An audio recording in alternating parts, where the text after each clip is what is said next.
हाय दोस्तों, तो आज के इस वीडियो में जानेंगे विशेषण किसे कहते हैं, विशेषण के कितने भेद होते हैं, सभी के बारे में डिटेल से बताने वाली हूँ मैं आप लोगों को। तो चलो मैं वीडियो को सबसे पहले जानती हूँ कि विशेषण किसे कहते हैं। जो किसी संज्ञा तथा सर्वनाम की विशेषता यानी कि गुण, रंग, आकार आदि बताए उसी को हम विशेषण कहते हैं। जो भी शब्द संज्ञा तथा सर्वनाम की विशेषता में आपका गुण, रंग, आकार आदि बताए उसी को हम विशेषण कहते हैं। जैसे कि गाय काली है, यहाँ पर देखिए गाय का रंग बताया जा रहा है काली, तो यहाँ पर काली क्या हो जाएगा, विशेषण हो जाएगा।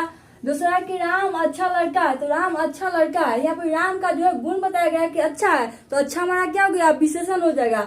वो मोटा है, इसमें आकार बताया गया कि वो मोटा है, तो आकार क्या हो जाएगा हमारा, मोटा क्या हो जाएगा हमारा, तो विशेषण हो जाएगा। तो जब भी कोई भी शब्द की जो शब्द संज्ञा तथा सर्वनाम की विशेषता यानी कि गुण, रंग, आकार आदि बताए उसी को हम विशेषण कहते हैं। नेक्स्ट है आपका विषय किसे कहते हैं, यानी कि विषय किसे कहते हैं। जिस शब्द की विशेषता बताई जाती है उसे हम विषय कहते हैं, यानी कि जिस शब्द की विशेषता बताई जाती है उसे हम विषय कहते हैं। जैसे कि राम अच्छा लड़का है, तो राम अच्छा लड़का है, इसमें इस वाक्य में राम का गुण यानी कि अच्छा है, तो यहाँ पर अच्छा क्या लगेगा, ये आपका विशेषण है। अच्छा क्या है, विशेषण है। तो यहाँ पर जो विशेषता बताई गई है, किसका विशेषता बताई गई है, तो राम का विशेषता किसका बताया गया है, तो राम का। तो राम हमारा क्या जगह विषय। तो जब भी जिस शब्द की विशेषता बताई जाती है वो आपका विषय होता है। यहाँ पर राम अच्छा लड़का है, किसका विशेषता बताया गया, तो राम का। किसका विशेषता बताया गया, राम का, तो राम हमारा क्या जगह विषय हो जाएगा। अब नेक्स्ट देखते हैं पर विशेषण, यानी पर विशेषण किसे कहते हैं। जो शब्द विशेषण की विशेषता बताए उसे हम पर विशेषण कहते हैं, यानी कि जो शब्द विशेषण की विशेषता बताए उसे हम पर विशेषण कहते हैं। जैसे कि राम बहुत अच्छा लड़का है, यहाँ पे राम बहुत अच्छा लड़का है, तो इसमें से विशेषण क्या है, राम है, और राम विशेषण क्या है, यहाँ पे अच्छा क्या है, विशेषण है, तो अच्छा का भी विशेषता बता रहा है बहुत, यानी कि विशेषण का भी विशेषता बता रहा है बहुत, तो बहुत हमारा क्या देगा, पर विशेषण होगा। तो जो शब्द विशेषण की विशेषता बताए उसे हम पर विशेषण कहते हैं। जैसे कि आप देखें कि यहाँ पे राम बहुत अच्छा लड़का है, यहाँ पे अच्छा क्या है, विशेषण है, लेकिन इसका भी विशेषता बताया बहुत, तो बहुत हमारा क्या होगा, पर विशेषण हो गया। अब इस वाक्य में बताइए कि आपका विशेषण कौन सा हो जाएगा, तो आपका अच्छा विशेषण हो जाएगा। अब पर विशेषण कौन सा हो जाएगा, बहुत आपका पर विशेषण हो जाएगा। अब विषय किसे कहेंगे, तो यानी किसके बारे में विशेषता बताया गया है, तो राम के बारे में, तो राम हमारा क्या जाएगा, विषय हो जाएगा। तो आप समझ गए होंगे कि विशेषण किसे कहते हैं, विषय किसे कहते हैं, पर विशेषण किसे कहते हैं, इस सभी को आप समझ गए होंगे। अब नेक्स्ट देखते हैं कि विशेषण के कितने भेद होते हैं, यानी कि विशेषण के जो है 4 भेद होते हैं। विशेषण के कितने भेद है, तो 4 भेद है। चारों का नाम है कि पहला का नाम है गुणवाचक विशेषण, दूसरा है परिमाणवाचक विशेषण, और तीसरा है संख्यावाचक विशेषण, और चौथा है सर्वनामिक विशेषण। तो यही 4 भेद होते हैं विशेषण के, जिसको हम सभी को बारी बारी से आप लोगों को समझाने का प्रयास करती हूँ। और सबसे पहले जानते हैं कि गुणवाचक विशेषण किसे कहते हैं। तो जिससे किसी संज्ञा तथा सर्वनाम के गुण, रंग, आकार, अवस्था का बोध उसे हम गुणवाचक विशेषण कहते हैं, यानी कि जिससे किसी संज्ञा तथा सर्वनाम के गुण, रंग का अवस्था का बोध उसे हम गुणवाचक विशेषण कहते हैं। जैसे उसका चेहरा गोल है, यानी कि उसका चेहरा गोल, यानी कि किसी का आकार का बोध हो रहा है कि उसका जो आकार है गोल है, चेहरा गोल है, क्या होगा, आपका गुणवाचक विशेषण होगा। इसमें जो है आपका आकार का बोध किया गया है, तो उसका चेहरा गोल है, तो आपका गुणवाचक विशेषण कराएगा। वह एक अच्छा आदमी है, इसमें गुण का बोध हुआ है कि वह एक अच्छा आदमी है, तो आपका गुणवाचक विशेषण होगा। गुण क्या है, अच्छा का गुण है, क्या है, अच्छा है। तो यहाँ पर आपका ये सब दोनों क्या हो जाएगा, गुणवाचक विशेषण। तो गुणवाचक विशेषण में जो आपका गुण, रंग, आकार, अवस्था का बोध होगा उसी को हम गुणवाचक विशेषण कहते हैं। और नेक्स्ट है संख्यावाचक विशेषण किसे कहते हैं। तो जिससे किसी व्यक्ति या वस्तु की संख्या का बोध उसे हम संख्यावाचक विशेषण कहते हैं।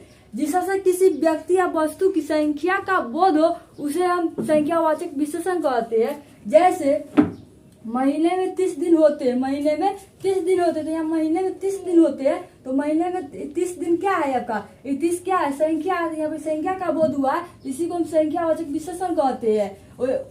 अब संख्यावाचक विशेषण के भी भेद होते हैं, संख्यावाचक विशेषण के भी भेद होते हैं। तो संख्यावाचक विशेषण के कितने भेद होते हैं, तो संख्यावाचक विशेषण के 2 भेद होते हैं। पहला आपका अनिश्चित निश्चित संख्यावाचक विशेषण और दूसरा अनिश्चित संख्यावाचक विशेषण। तो सबसे पहले जानते हैं कि निश्चित संख्यावाचक विशेषण किसे कहते हैं। तो जिससे किसी व्यक्ति या वस्तु की निश्चित संख्या का बोध, यानी कि जिससे किसी व्यक्ति या वस्तु की निश्चित संख्या का बोध हो उसे हम निश्चित संख्यावाचक विशेषण कहते हैं। जैसे बाहर 4 कुर्सियां रख दो, बाहर 4 कुर्सियां रख दो, तो इसमें निश्चित का बोध हुआ है, निश्चित संख्या का बोध है कि बाहर जो 4 कुर्सियां रखा जाएगा। यहाँ पर 4 यानी 4 संख्या जो क्या है निश्चित है, यहाँ पर निश्चित संख्या 4, इसको हम बोलेंगे निश्चित संख्यावाचक विशेषण। अब है कि अनिश्चित संख्यावाचक विशेषण किसे कहते हैं, तो जिससे किसी व्यक्ति या वस्तु की अनिश्चित संख्या का बोध, यानी कि जिससे किसी व्यक्ति या वस्तु की अनिश्चित संख्या का बोध हो उसे हम अनिश्चित संख्यावाचक विशेषण कहते हैं।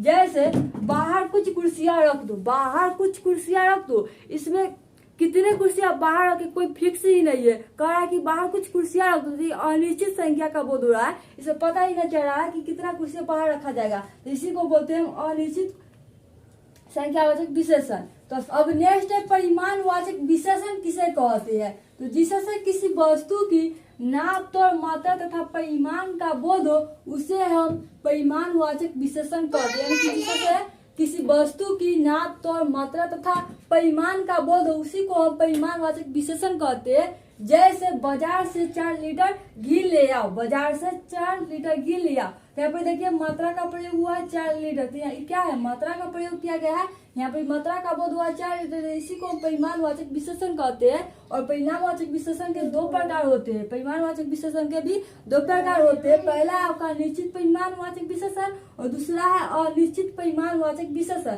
तो सबसे पहले बात करते हैं कि निश्चित परिमाणवाचक विशेषण किसे कहते हैं, तो जिससे किसी वस्तु की निश्चित नाप तोड़ का बोध हो उसी को हम निश्चित परिमाणवाचक विशेषण कहते हैं। यानी कि जिससे किसी वस्तु की निश्चित नाप तोड़ की बोध हो उसे हम निश्चित परिमाणवाचक विशेषण कहते हैं।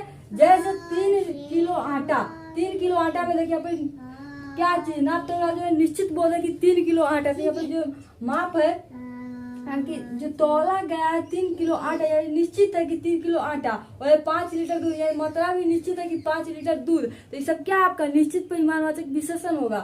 और नेक्स्ट है कि अनिश्चित परिमाणवाचक विशेषण किसे कहते हैं, तो जिससे किसी वस्तु की अनिश्चित नाप और तोड़ का बोध हो उसे हम अनिश्चित परिमाणवाचक विशेषण कहते हैं। अनिश्चित परिमाणवाचक विशेषण का मतलब हुआ कि जिससे जो है किसी वस्तु की अनिश्चित नाप तोड़ का बोध होगा उसी को हम अनिश्चित परिमाणवाचक विशेषण कहते हैं।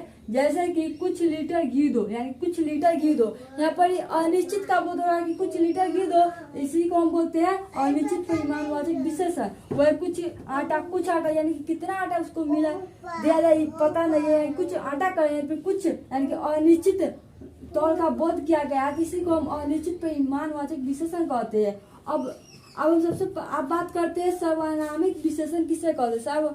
सर्वनामिक विशेषण किसे कहते हैं इसके बारे में जानते हैं। जब किसी सर्वनाम का प्रयोग संज्ञा की विशेषता बताने के लिए किया जाता है तो उसी को हम सर्वनामिक विशेषण कहते हैं।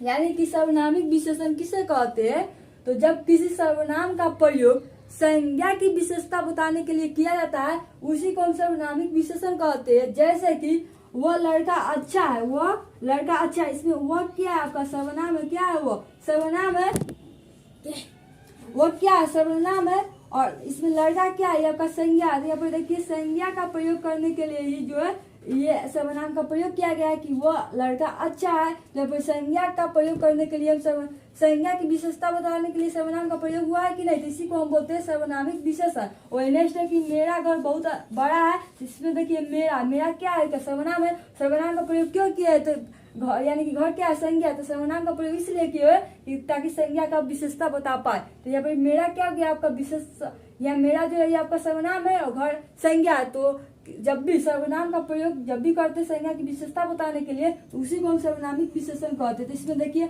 सभी सर्वनाम का प्रयोग जो है संज्ञा की विशेषता बताने के लिए किया गया है, तो इसी को हम सर्वनामिक विशेषण कहते हैं। तो यहाँ पर आपका विशेषण समाप्त होता है। तो हमें उम्मीद है कि आप लोगों को विशेषण अच्छी तरीके से समझ में आ गया होगा। यदि आप लोगों को मेरा वीडियो थोड़ा भी पसंद हो तो वीडियो को लाइक कीजिए, शेयर कीजिए। फिर मिलेंगे नेक्स्ट वीडियो में, तब तक थैंक्स फॉर वॉचिंग।